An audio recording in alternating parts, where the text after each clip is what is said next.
लग्न सोहळा म्हटलं की कन्यादान, कन्यादान म्हटलं की फर्निचर आणि फर्निचर म्हटलं की साई कमल फर्निचर. आपल्या बजेटमध्ये लग्नाचे पॅकेज उपलब्ध. तसंच कपाट, showcase, bed, dressing, dining, teapoy, sofa set या वस्तूंनी परिपूर्ण सप्तपदी पॅकेज उपलब्ध. याचबरोबर टेबल, खुर्ची, आराम खुर्ची, वॉर्डरोब, डबल बेड तसंच सोफ्याच्या वेगवेगळ्या व्हरायटीज. अर्थात घरासाठी आवश्यक ते सर्व फर्निचर म्हणजेच संगमनेरमधील साई कमल फर्निचर. साई कमल फर्निचर इथं ऑर्डर प्रमाणे सुद्धा फर्निचर तयार करून मिळेल. आजच भेट द्या साई कमल फर्निचरला. प्रोप्रायटर गणेश साहेबराव सातपुते, वसंत लॉन्स समोर, संगमनेर. मोबाईल 98 814 73 753 आणि 98 902 61 272.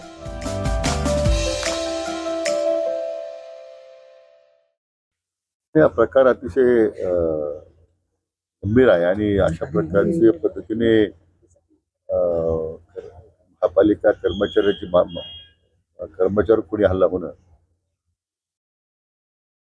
तर आता याचा गंभीर दखल आता प्रशासनाचा आम्ही घेतलेली आहे.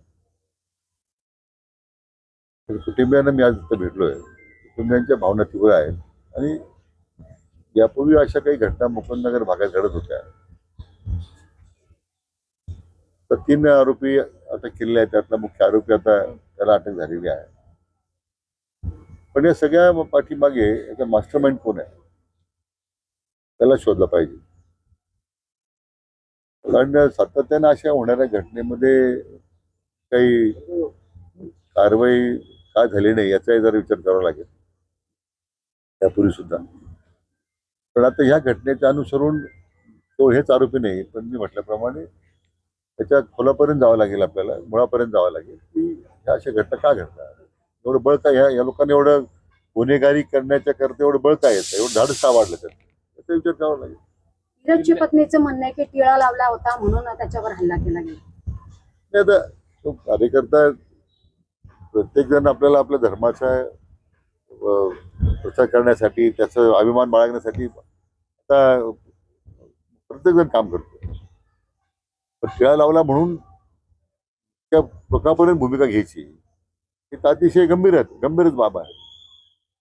म्हणून मला वाटतं अशा ज्या काही, मी खरं म्हणजे हा काही तो समाजद्रोही आणि प्रसंगी देशद्रोही कृत्य सुद्धा मला हरकत नाही. त्या पद्धतीने जर तुम्ही एखाद्या समाजाच्या बद्दल एवढं वैमनस्य असणं ते अतिशय गंभीर आहे. आणि म्हणून पोलीस अधिकाऱ्यांना सूचना दिलेल्या आहे की आता या बाबतीमध्ये संपूर्ण परिसराचं, या शहरामध्ये जिथं जिथं आवश्यक आहे कॉम्बिंग ऑपरेशन करा.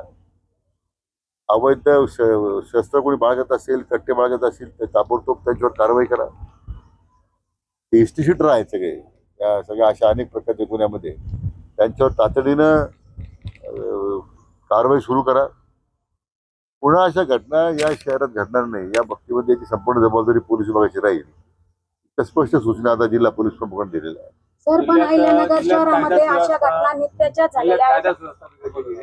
रामपूरमध्ये अनेक घटना घडल्या, नगर शहरातही ती घडली. कुठंतरी प्रशासन कमी पडतंय. ते प्रशासनाला मी काही दोष देणार नाही, कारण याच्यामध्ये जे काही दुर्दैवानं काही समाजकंटक जे आहेत, समाजद्रोही आहेत. आता SITचे लोक अधिकारी मागच्या काही आठवड्यापूर्वी इथे या मुकुंदनगरमध्ये येऊन गेले होते. श्रीरामपूरमध्ये काही त्या ठिकाणी काही कारवाई झालेल्या आहेत. मला वाटतं देशद्रोही कृत्य करणाऱ्या लोकांना जर असं पाठबळ, समाजाचं पाठ मिळत असेल ते अतिशय गंभीर आहे ना. यांना पाठबळ कोण देतं, यांच्या पाठीमागे कोण आहे, कोणती शक्ती आहे, त्यांना आर्थिक रसद कोण पुरवतं, याचं गांभीर्याने विचार करावाच लागेल. जर ही जिल्ह्यातली गुन्हेगारी जर याचं आळा घालायचा असेल, मुसक्या बांधायच्या असतील गुन्हेगारांच्या, तर आता म्हणून मी म्हटल्याप्रमाणे 100% कडक कारवाईच्या सूचना पोलीस प्रमुखांना दिल्या, जिल्हा पोलीस अधीक्षकांना दिलेल्या आहेत. नाही तर मग आम्ही कायदा सुव्यवस्था राखण्यामध्ये कमी पडतो. यासाठी प्रशासनावर जबाबदारी स्वीकारावी लागेल. दुसरीकडे मनोज जरांगे पाटील म्हणताय की मला एखाद्या रॅलीमध्ये दगडफेक करून किंवा गोंधळ घालून मला अडकवण्याचा प्रयत्न, मला अटक करण्याचा प्रयत्न सध्या सुरू आहे. अशी काही स्थिती नाही आहे. तर मी आज त्यांचा पाहिलं की ते 58 लाख नोंदीचा काय ते डाटा मागत होते, तर आम्ही दिला ऑलरेडी त्यांना. संपूर्ण डाटा उपलब्ध करून दिलाय, कारण तो इतका ह्यूज डाटा आहे, तो सगळ्या राज्याचा आहे, तो काही एकट्या मराठवाड्याचा नाही आहे. आणि त्याचा आम्ही आता पेन ड्राईव्ह केलाय, त्याच्या हार्ड कॉपी तयार करून दिलेल्या आहेत. संभाजीनगर विभाग आयुक्तांना त्या सगळ्या प्रकारची माहिती त्यांना उपलब्ध करून देण्याची सूचना दिलेल्या आहेत. बरे, परंतु आंदोलनामध्ये काहीतरी प्रकार घडवून त्यांच्यावर कारवाई करण्याचा काही त्यांचा जो आरोप आहे, मला वाटत नाही की तसं असे कोणी जर शासनाला बदनाम करण्यासाठी असे काही कोणी उद्योग करणार असेल त्या अशा रॅलीमध्ये, तर निश्चितपणे त्याच्यावर थोडंसं त्याच्यावर लक्ष ठेवावं लागेल. असं घटना घडणार नाही याची काळजी घ्यावी लागेल. शेवटी जरांगे पाटील एक समाजाच्या करता एक आंदोलन करणारं किंवा समाजाच्या प्रश्नासाठी झगडणार, संघर्ष करणारा नेता आहे. त्यामुळे त्यांच्या संपूर्ण संरक्षणाचं काम, त्यांना काय आवश्यक संरक्षण द्यायची जबाबदारी 100% शासनाची आहे.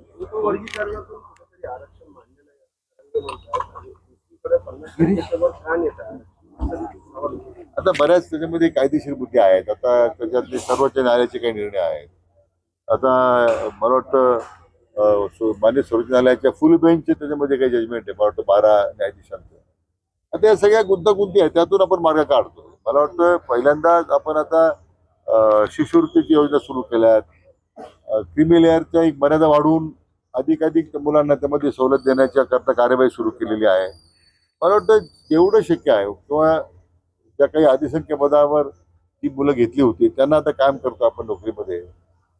सरकारनं तर पाऊल उचललेलं आहे. मला वाटतं आता कायदेशीर येणाऱ्या बाबींवर तिथे मात्र आपल्याला कायदेशीरच लढाई करावी लागेल, आणि ते आम्ही करतोय. न्यायमूर्ती शिंदे साहेबांची समिती नेमलेली आहे, त्यांची फार मोठी मदत ह्या सगळ्या प्रक्रियेमध्ये शासनाला होते. त्याचं काही चक्काजाम आंदोलन का करतात याचं मला खरं कोड आहे.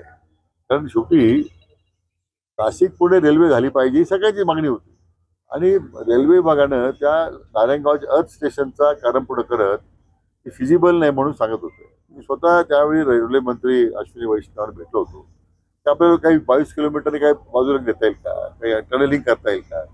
पण मला आणि मुख्यमंत्री देवेंद्रजी फडणवीस साहेबांचं खरं अभिनंदन करायचं आहे की त्यांनी यामध्ये स्वतः पुढाकार घेतला, आणि रेल्वे मंत्रालयाला त्यांनी आता कन्व्हिन्स केलेलं आहे.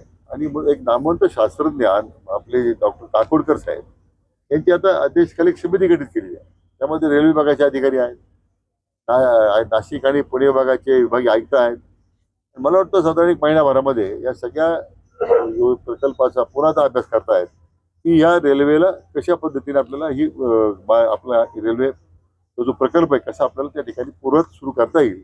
तर हे चक्काजाम आंदोलन मला वाटतं का करतात, मला त्यांनाच विचारलं पाहिजे. त्यांना रेल्वे नको आहे म्हणून चक्काजाम करतायत की ते मला समजत नाही. जरांगे पाटील सध्या सरकारवर टीका करतायत, भेटायला जाणार आहे. मी जरांगे पाटलाशी बोलणारच आहे, स्वतः त्यांना भेटायला जाणार आहे की काय त्यांच्या काय सरकारनं आणि मुख्यमंत्री महोदयांनी खरं तर इतकं सकारात्मक निर्णय घेऊन पाऊल टाकलेला आहे. मी मागे म्हटलं की मागच्या काळामध्ये ते माननीय देवेंद्रजी मुख्यमंत्री असताना त्यावेळी आपण आरक्षण 16% पर्यंत नेलं, सर्वोच्च न्यायालयापर्यंत टिकवलं. आता 2.5 वर्षाच्या महाविकास आघाडीमध्ये ज्या आरक्षणाचं जो त्यांनी घालवलं त्याचं वाटोळ केलं या लोकांनी. सर, नगर मनमाड रस्ता खरं म्हणजे तेच आता मुख्य त्याच्यामध्ये मुख्य सूत्रधार आहेत. परंतु आता आपण त्या आरक्षणाचा निर्णय केला, तो आता सुप्रीम कोर्टात टिकून राहिलेला आहे. हे फार मोठं श्रेय सरकारचं आहे. कॉंग्रॅच्युलेशन वहिनी, बाळ झाल्याबद्दल. पण मी ऐकलंय डिलिव्हरी फार क्रिटिकल होती. आता ठीक आहे ना सगळं? अगं होता थोडा प्रॉब्लेम, पण स्त्रियांच्या आरोग्याची संपूर्ण काळजी घेणारं मातृसेवा होतं ना साथीला. सगळं सुरळीत झालं. किशोर वयापासून ते रजोनिवृत्तीपर्यंत स्त्रीच्या आरोग्याची संपूर्ण काळजी घेणारं अहमदनगर मधील पहिलं स्त्री रुग्णालय Matruseva women's hospital obstetric ICU. किशोरवयीन आणि विवाहपूर्व समुपदेशन, गरोदर माता तपासणी आणि प्रसूती, पहिल्या सिझेरियन नंतर नॉर्मल डिलिव्हरीची सोय. मातृसेवा विमेन्स हॉस्पिटल, सक्कर चौक, नवीन टिळक रोड, अहमदनगर. फोन 9850 20 0017.